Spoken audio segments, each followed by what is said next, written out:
Hi everyone, my name is Mark Quinn. I'm a tax advisor and chartered financial planner based in Portugal, and I help expats relocating to or living in Portugal with their financial, tax, investment and pension affairs.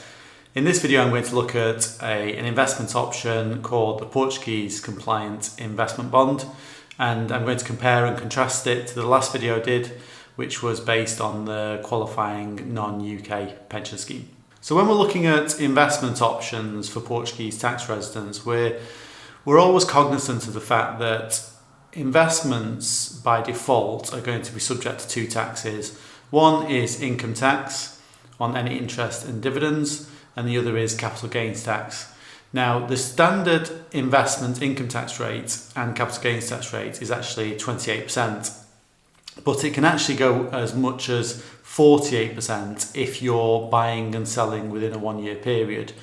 Even if you're not actually benefiting from the sales, or even if you're not withdrawing the cash, even if it's just a switch from one fund to another, you're going to be looking at a minimum of 28% and anywhere as high as 48% plus solidarity tax. So when we're structuring investments for clients, we try and use wrappers of some kind. And in that way, you're putting the investment, the fund, the stock, the share within a kind of shell or protective wrapper. And the aim of using that wrapper is to protect you from ongoing income tax and capital gains tax. Now, there's various different types of wrappers that you can use, and I've discussed this in previous videos. So we've got things like company structures, trust structures, pensions. You can invest directly. But a commonly used structure, and arguably one of the most tax efficient structures, is what's called the Portuguese Compliant Investment Bond. And a bond is a bit of a misnomer, and it confuses a lot of the clients that we have these conversations with, because a bond in itself is actually an investment. So a bond in simple terms is a loan. You can either loan money to a government or a company. So say you lend them £100, they give you your £100 back at the end of a set period, be it 5, 10, 15 years, and in the meantime you get a set interest paid each year. Now that's a bond in the conventional terms. When we're talking about Portuguese compliant investment bonds, we're not talking about an investment as such, and this is where the confusion arises. The bond from a Portuguese compliant bond perspective is simply a wrapper, so it's a life assurance tax wrapper, and that's all it is. It doesn't actually determine what investments you're invested in, and we'll come on to that in a bit later in the video. So why use a Portuguese compliant investment bond? Well, the first reason is you have full tax deferral. As I said before, wrappers generally protect you from tax on an ongoing basis. So with a Portuguese compliant investment bond, no tax on any capital gains, also no tax on any income arising within the structure. And that means that your investments will grow at a faster rate than if you'd held them outside of a tax wrapper. They're also flexible in terms of you're able to control the timing of the tax. So whilst you're not taking any income from the structure, there's no tax whatsoever. And when you choose to release money from the structure, you can time that in such a way that you're into low tax periods. So you don't want to necessarily take the income when you're in a year where you may have other income from elsewhere, which pushes you into higher tax brackets. And again, the flexibility of the bond means that you can control as and when you want to take or release money from the structure. So how is the bond income treated when you want to actually release money from the structure? So when you want to take income payments into your own bank account, what's the tax position of that? And to illustrate this, I thought I'd go through a diagram, because it's a lot easier to look at visually than it is to explain it, in words only. So please forgive my diagrams here. But when you invest in a bond, you set up the structure with your initial capital like this, and over time the pot is going to expand in value, so it's going to grow. As I said before, any income within the structure tax-free, any capital gains tax within the structure any capital gains rather, within the structure, again tax-free. So no tax at all on an ongoing basis. And when you release money from the structure, you're treated as taking a slice of the pie, so to speak. So all your original capital is coming back to you at 0%, because that's just a return of your original investment capital. And it's this part in green that's the taxable element. And that starts at 28%, but it does decrease over time. So there's a scaled tax system with this type of structure, and it means that after 5 years you're getting a 20% tax reduction, and after 8 years you're getting a 60% tax reduction. So after 8 years this tax rate goes down to as little as 11.2%. So it can be very effective structures to use long term. So we see from that bond structure you're only ever paying tax on this part here. I'll switch it to orange just to change things. So it's the growth part of any withdrawal that you're going to pay tax on, and that's it. Now I wanted to contrast the QNUPS, because we spoke about that in the last video. So with a QNUPS, similar in concept in terms of the underlying investments. So as with the bond wrapper, anything within the QNUPS structure is free of tax, income tax and capital gains tax. As a general rule, it really depends on how you structure the investments within it, but as a general rule you're looking at tax-free income and gains inside the QNUPS. However, where the QNUPS differs negatively compared to the bond structure is that when you take money out of the QNUPS, you're not taking a slice across the different gain and capital components. It's just really coming out with no distinction, and therefore it's all taxed, and that can go as high as 48%. So it's generally added to your scale rates of income and can push you into higher tax brackets. There are alternative interpretations for the tax treatment of income coming from QNUPS, which can reduce the tax bill. But the general issue, or there's still the general problem that you're paying tax on your capital rather than paying tax on just the gain or the growth element of the withdrawal you're taking out. Many of our clients are also thinking about what happens if I return to the UK? Do I have to unwind this structure? And again, this structure works well from a portability point of view. It works well in Portugal, and it also works well from the UK. And we'll illustrate this again on the iPad. So in Portugal, we're going to set up the structure. It's going to grow over time.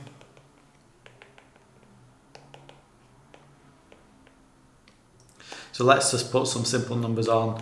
You invest €100,000, it grows to €175,000. And then at that point you return to the UK. So from a Portuguese standpoint, this bit in red is the part that's going to be taxed at some point. Whilst it's all tax-free inside, at some point you're going to start eating into the red components and pay tax. But when you relocate to the UK, there's a concept called time apportionment relief. And that means that the UK can only tax you on any growth that's accumulated whilst you've been in the UK. And because all this growth has accumulated whilst you've been in Portugal, they can't tax you on it. So if you relocate to the UK, the value is reset. So you're treated as going back with 175k of your capital. And then from a UK context, they have a 5% ruling. So you're allowed to take 5% out tax deferred, so no immediate tax issues. If you don't take it in 1 year, you're allowed to take 10% out in year 2, and so on and so forth. And you continue eating into and exhausting all your capital. And only at that point is there a tax issue. So you've got potentially another 20 years of tax deferred living if and when you do return to the UK. Also, the bonds can be set up in euro terms, it can be set up in sterling terms or dollar terms. So you could have initially a euro based investment whilst you're living and spending in euros in Portugal. But equally, when you move back to the UK, if you do, you can switch it to a sterling denominated investment. So it's very flexible, both in terms of tax and in terms of the underlying currency and investment choice. From a succession point of view, very flexible. So it doesn't actually have to be included in your will. It can be dealt with under EU contract law and a nomination of beneficiary declaration. So if something happens to you and the policy comes to an end, it can get paid immediately to your beneficiaries without any probate or legal process to go through. It's not subject to inheritance tax as it's a non-UK asset. Now, this is a bit of in a sense, a grey area, inheritance tax, because inheritance tax currently is based on what's called your domicile. From April 2025, it's going to switch to a residency-based system. So if you've been outside of the UK for 10 years out of the last 20, then you don't have an inheritance tax issue. The only liability you'll have is anything left in the UK. And because we structure these bonds outside of the UK, it will be a non-UK situ asset. I've mentioned the investment flexibility point of view in relation to currencies. So you can have dollars, sterling, euro, Swiss franc denominated investments, but also you can have a wide range of underlying fund choice within the bond. So we can use things like exchange traded funds, so passive investments. We can use conventional managed funds, and we can also use discretionary fund managers. Because we're an impartial advice firm, we can offer access to anybody out there in the market. We select from only the sort of high quality, what's called UCITS funds, so high quality EU regulated funds, of which there's about 29,000 of them. So very wide choice in terms of investment and currencies.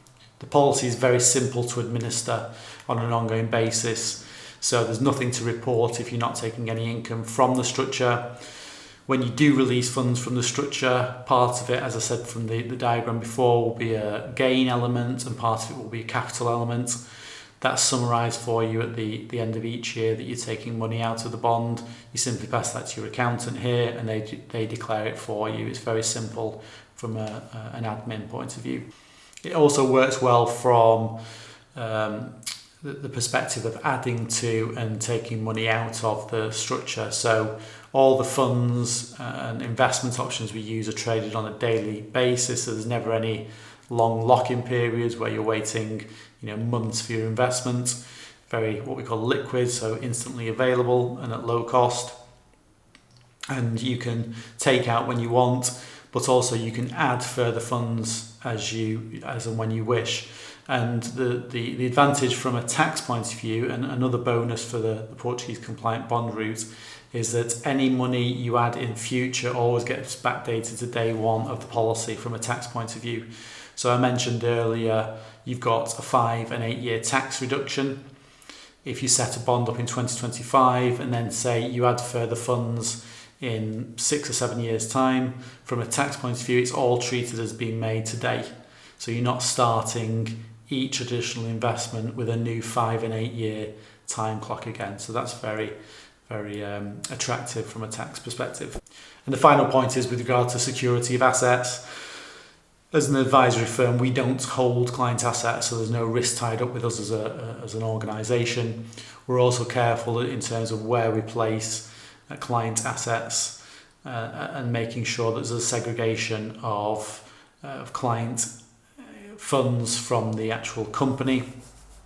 So they have to segregate them from the balance sheet. So really the only risk, if you like, that you're taking with these structures is what you're placing the funds into. And again, we look to try and strip out as much risk as possible by only focusing on very large, high quality blue chip companies like Apple, BP, Nestle, Unilever, GlaxoSmithKline, huge multinational companies where the risk is very low, relatively speaking. So I hope you found the video useful. It might also be useful to compare it with the QNUPS video I did, the last one I recorded. And if you need any further information on these types of investment structures, it would be a pleasure to help you.